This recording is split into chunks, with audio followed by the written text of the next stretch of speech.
So we had a couple of questions just around young people and their engagement. Why should young people stay in Northern Ireland? Well, one of the things that we've talked about in this election, when we talk about change for good, we've talked about good prospects. We actually want to create the conditions where we have an open, progressive, liberal, democratic society here, one that is vibrant and inclusive, where we see diversity as something to be celebrated and cherished and not something that is merely a point of division.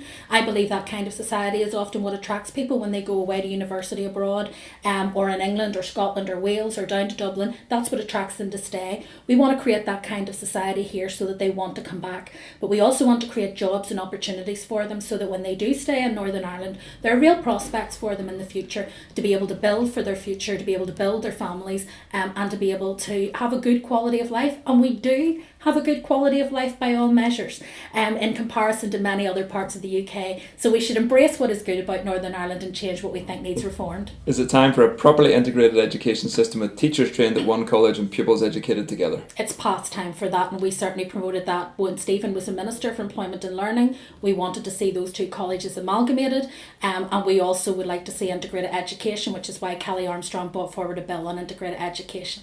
University fees, too high, too low, sustainable?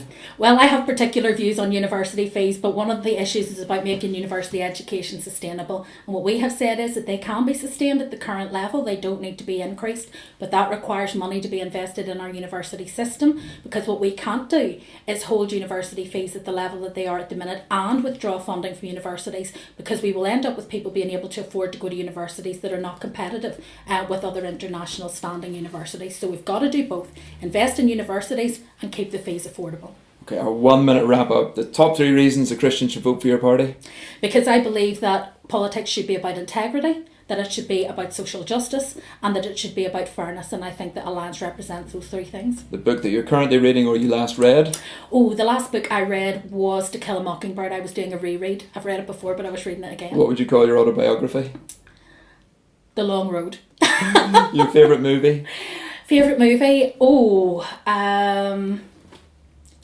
It would be Dirty Dancing or Schindler's List. Very different, but either of those 2. Yes. Favourite post-canvassing snack? Doritos. And finally, how many seats are your party going to win? I never predict numbers, but I would say a minimum of 8 and a maximum of 21. Naomi Long, thank you very much.